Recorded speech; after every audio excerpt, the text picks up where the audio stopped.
So we're going to be planting up asparagus today in these raised beds. And Sandra and I took the liberty just, a few days ago actually to assemble these raised beds. These are actually from Gardener's Supply.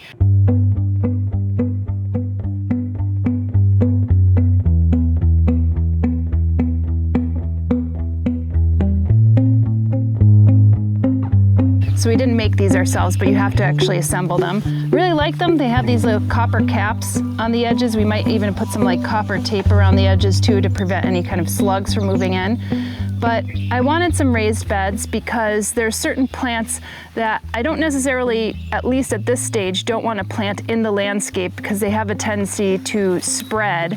And I want to make sure that if I put a plant in the landscape that they could remain in that landscape for quite some time. So these raised beds, I have two of them. You can see another one here around the corner. And we actually bermed this up because it was quite a bit lower.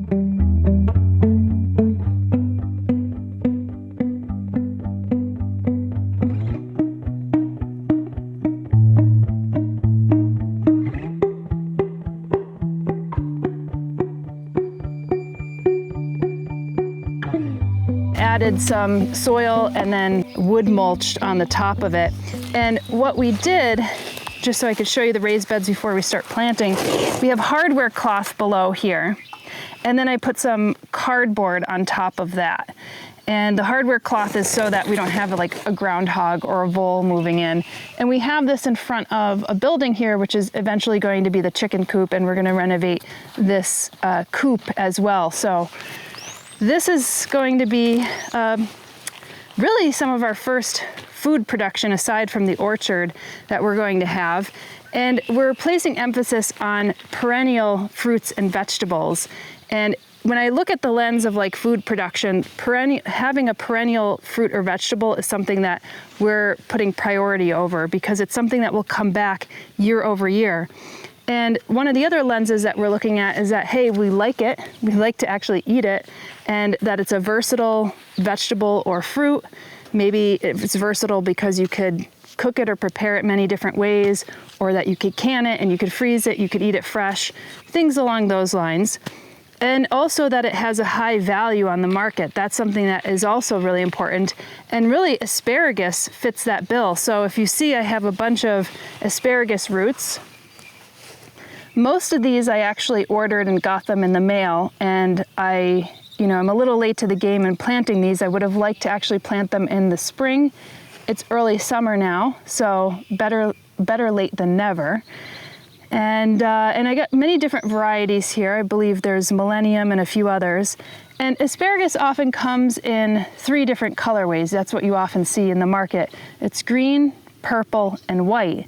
Now, the white asparagus, which is more preferred in Europe, is more of like an intentional chlorosis because they actually cover the green parts of the asparagus to reduce any of the chlorophyll or eliminate the chlorophyll. Now, I don't know whether that has an effect on the asparagus nutritionally, but it is the one that is preferred in Europe. I would say that you rarely see it. You see it more in like the farmers markets. I've seen it in some of the more upscale supermarkets, but it's not typically something that you see in the everyday supermarket.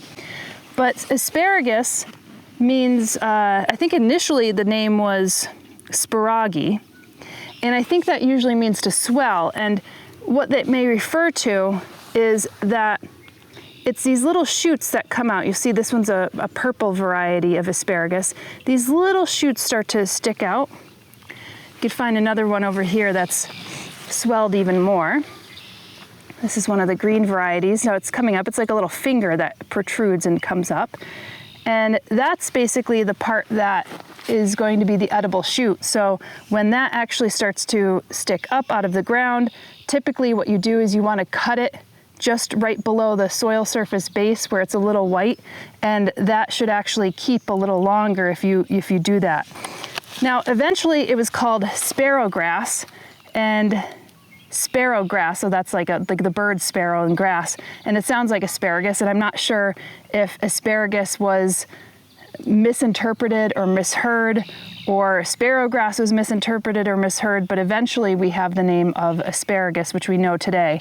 And if you think that asparagus, the ferny leaves, which actually come up, which I think are really attractive. Let me see. There's one that we pulled out of the landscape here. And you can see that some of these ferny green leaves are coming up, and they get really tall. I mean, they get as tall as a human, and very beautiful.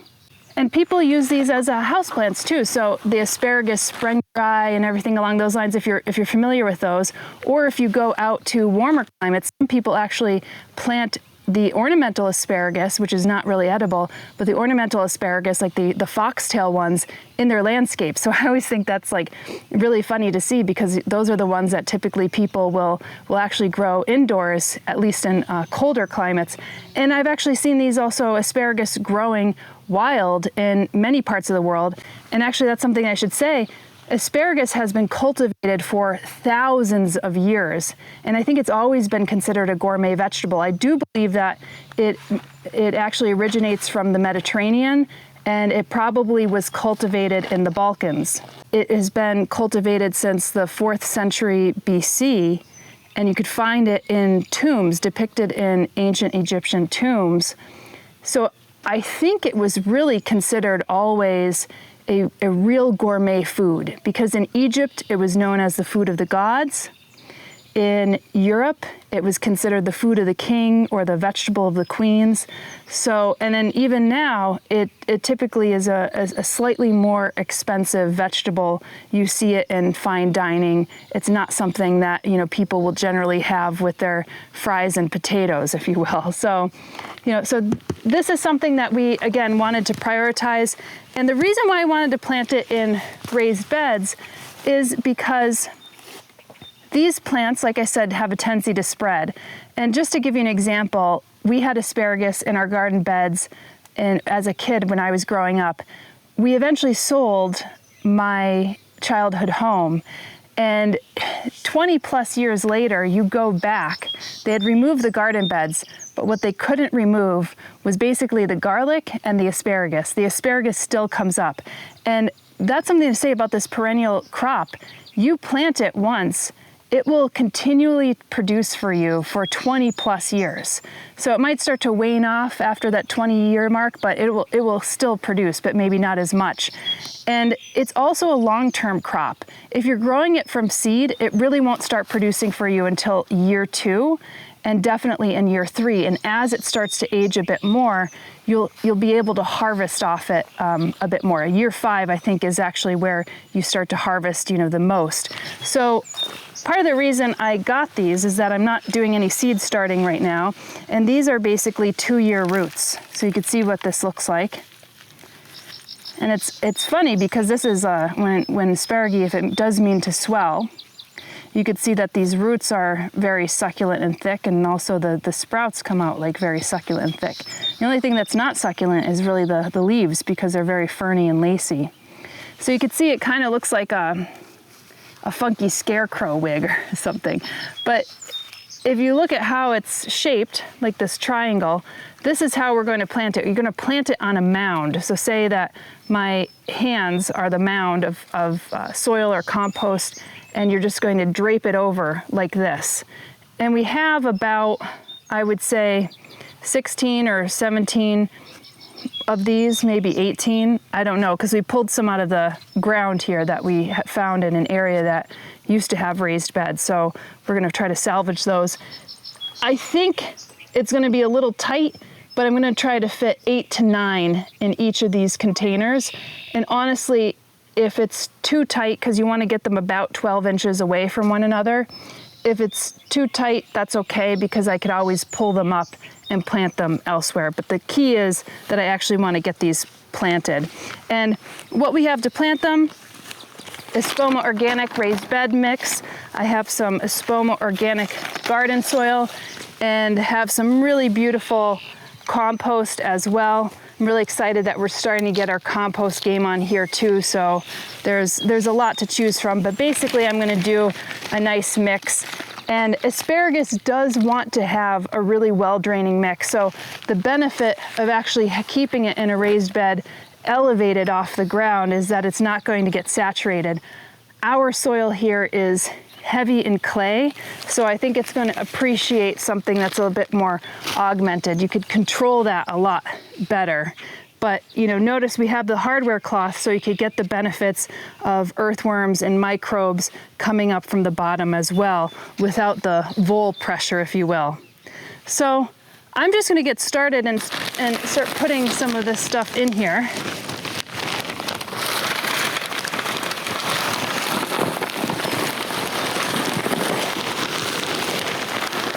Just so I could have something to work with.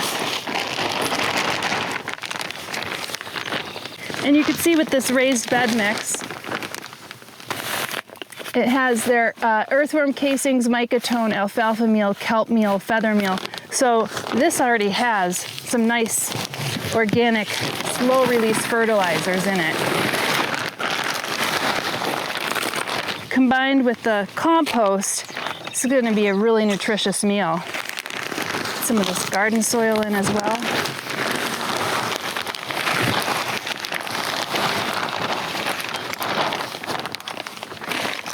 I'll tell you what, it's such a pleasure to work with really good potting medium and soil, because sometimes, digging a hole in this ground here, you feel like you're walking up a really steep slope. It could be a lot of work. I should say that you're going to want to plant your asparagus. This is about a 14-inch high bed. I'm going to plant the asparagus pretty high up, having 12 inches of soil, because it does like to increase the roots and have the roots grow down. It gets a pretty big, robust root system, as you can imagine, trying to pry it out of your ground and it coming back over many, many decades. It could be very difficult to actually, get up out of the ground. So anyway, what I'm going to do is create these ridges. I'm going to create these ridges here, so I'm going to kind of pretend like I'm creating little sand castles, and that's what I'm going to drape the roots over. I'm going to throw in some of this compost too, which also looks very nice. And again, I'll create those little sand castles, as I mentioned, after I get most of this stuff in, so I have a lot of material to work with.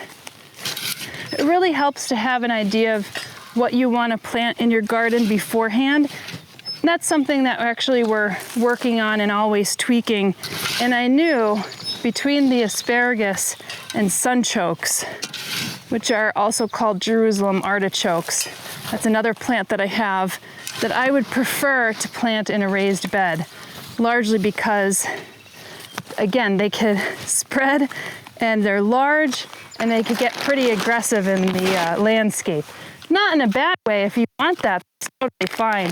But for me, I want to contain it, especially as we're continually coming up with plans for the landscape where they're going to be.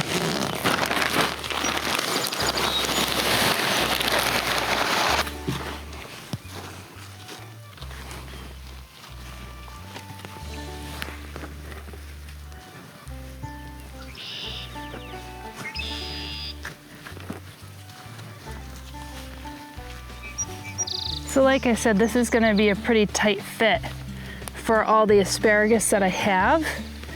I have too much asparagus and too little raised bed, but I do want to get it planted because I'm already late to the game in planting this. And I would like to actually see it planted up and get it started, especially because I'm getting these 2-plus-year-old roots. We'll be able to harvest off of them sooner rather than later. And at 2 years, you could probably harvest for about 10 to 12 days during the year. And then at 4 years, you could harvest for about, 20 of those days, 25. And then at 5 years, you could harvest for probably a whole month, if not more. So here's this first plant.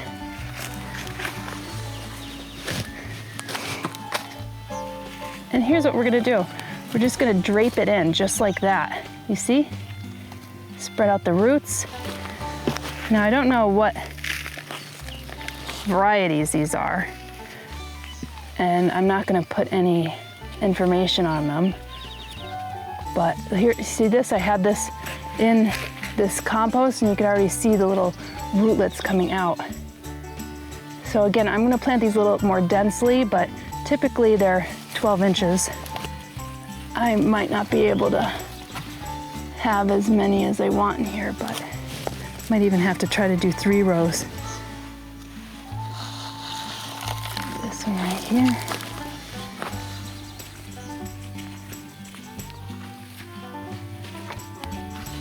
And what you want to do is you want to try to get the sprouts. They could be slightly under the soil, but you know, because that's where they actually emerge, is from under the soil, but you want to try to have those up above.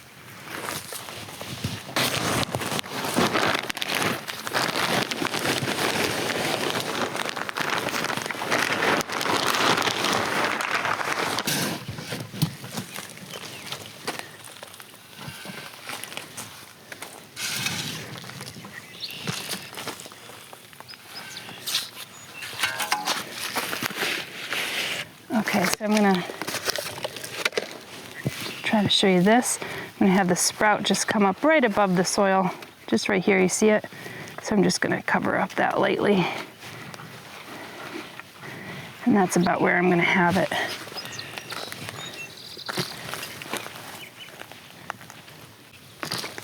And afterwards, we'll water this in as well, of course. Although we will be getting some rain again. And I have to say that we're the lucky ones, because there's many areas right now that are going through extreme drought. And that's something that we don't have a challenge with here in the Northeast in New York. It is getting drier, but we're trying to build our land in a more resilient kind of manner.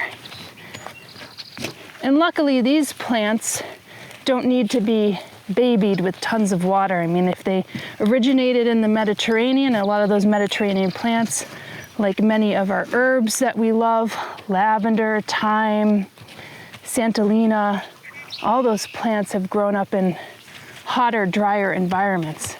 So these plants would be great across many different growing zones. Additionally, if you are in an area where you don't have a lot of light, because these do like sunlight. So this is actually south facing. These plants are gonna get quite a bit of light here, which is great for asparagus. But say you have a very shady area and you like the taste of asparagus, well, you might be interested to note that hostas, which are ornamental plants, the plants that we typically will plant in shady areas, they're in the same family of Asparagaceae, and they also get early shoots that reportedly taste like asparagus. So those are often harvested in Asia. We know it as an ornamental plant, but it's actually considered a vegetable in other parts of the world. So I'll be planting hostas and really taking notes and comparing tastes. If any of you have actually tasted hostas or used them like asparagus, let me know in the comments below, because it gives people an opportunity to grow perennial vegetables other than asparagus, but that taste like asparagus. Okay, so I'm mounted up here. I think trying to plant 9 in the bed might have been a little bit more challenging. Look, I have a tiny one right here. This is a nice tiny guy. I'll probably put that one on the edge. I'll berm this up a bit more. Actually, let me berm it up even more, because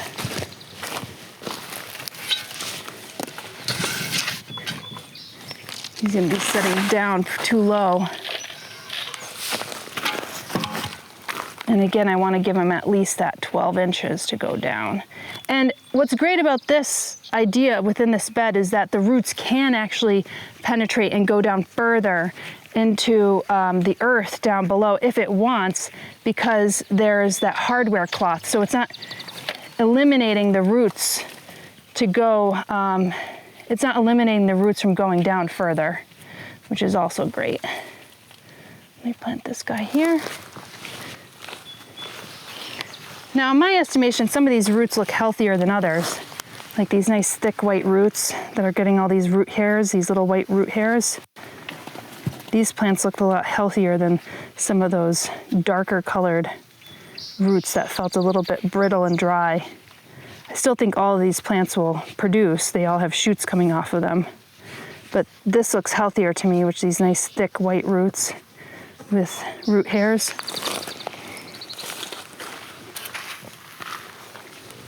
Here's another one. This one looks like a purple variety. You could see that coming up right there. And you know, asparagus, as I mentioned, we grew up having asparagus from our garden, and it tastes so much better than what you get in the supermarket. It's just, I mean, when you grow something yourself, there's pleasure in that in a very deep manner. Also, the shipment takes a lot of the freshness out of it. Oh yeah, especially if you're not getting it local. I mean, here we're lucky because we could get a lot of the food grown locally. There's a huge local farm movement here in central and upstate New York. So that we could be lucky from. But if you're going to any kind of traditional market, it's often not grown locally.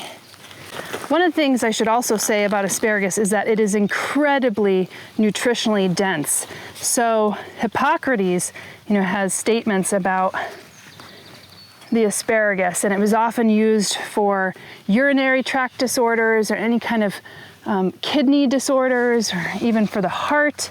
So, and there's a lot of veracity in that because there's been more studies done on the health benefits of asparagus.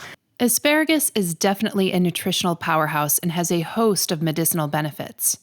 In Culpepper's Complete Herbal, it says, "It expelleth the gravel and stone out of kidneys, and helpeth pains in the lower back." Some of the substances in asparagus include asparagine, which gives it diuretic properties, and it also has asparaginamide, which has been shown to have cell-repairing abilities in the elderly. This is a plant, again, that has been revered through time. Was never used for commoners, but now us commoners can actually have it in our gardens because it is more widespread, although it's not one of those vegetables that are widely loved. I just knocked the sprout off of that one. Isn't that a shame? But that will just kind of grow right back. So you gotta be careful because when they're just coming out, they are quite delicate, but they're resilient. I'm wondering if I could get kind of another one right in here. Typically, if people are planting them in their garden beds, they'll have greater rows between them. I'm gonna get two smaller ones because these are two small ones. Look at the little nice root hairs coming off of that. It's already starting to grow. I love seeing that. So let me just put these here. And I could get more bang for my buck. And again, if I have to move them, then I'll move them afterwards. But I'll just be planting a bit more densely. Their roots are going to be touching one another, but I'm working with 2 raised beds here and a lot of asparagus. Okay. So once I get this pretty even with raised bed mix, which is getting there, I'm going to just lightly mulch, just maybe an inch of mulch, hardwood mulch on the top, just to maintain moisture. So when moisture goes in, it could actually maintain some moisture. It doesn't get sun-baked, and it protects all the microorganisms that are going to be growing under here that's going to help get nutrition to these plants. So right now, I'm just going to water this in just to have oxygen get to the roots and let the soil settle. And then I could put some more compost potting medium on top.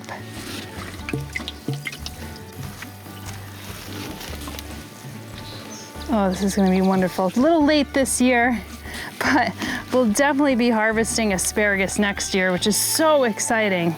This is one of the exciting aspects of actually growing your own food, is seeing the fruits or vegetables of your labor come to life and on your dinner table. So I definitely planted more densely in this bed. The second bed that I'm going to be doing will be a little less dense. So that'll be interesting to test if I don't remove any of these, whether this diminishes actually being able to harvest more because they don't have enough root zone. We'll see, but I probably will end up thinning this out as I get more and more raised beds. So this is nice, it's really well watered. I'm going to just add a little bit more compost on top because I have a little more to spare. Just kind of even out some of the low zones here.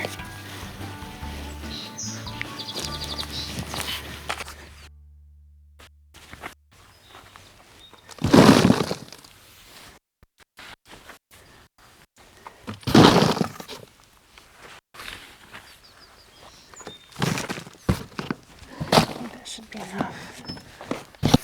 Again, you just want enough just to cover the top soil. I don't need to over mulch it. But this will protect the top layer of the soil from getting too dry, especially in a raised bed. Because it's raised out of the ground, it could get too dry, so you need to regulate the water in here a bit better. In the winter months, it will actually maintain more of a warmer temperature in the bed. So will these overwinter? Yes, they're perennial. So these will come back.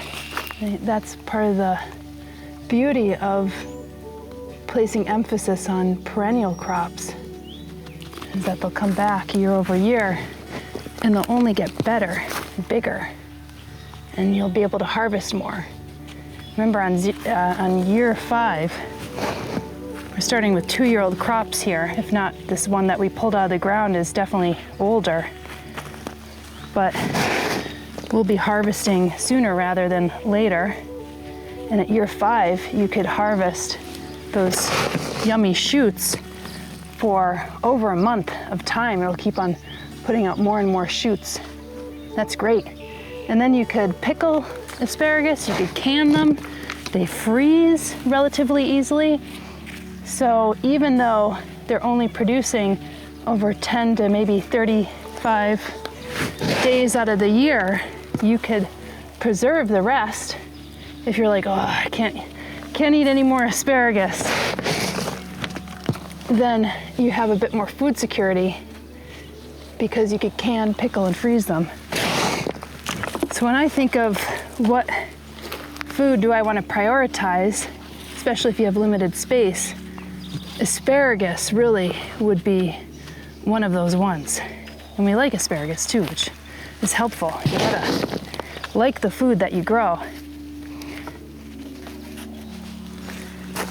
I'd say what's the point, but we're growing crops as well that we may not eat, but we like it for the wildlife and the birds, or we like it for ornamental value. So there's other points other than, you know, why would you grow it if you don't eat it? There you go. That's the first bed of asparagus. I'll start on the second one. We'll have this finished up by the morning, and we'll be enjoying asparagus next year. Are you enjoying the videos we produce? Consider liking, subscribing, tipping, and hitting the notifications bell. It helps support the channel and the greater community. We're reinvesting 10% of our Google AdSense revenue back into the Finger Lakes community, so your viewership and support goes a long way. We'll see you in the next video.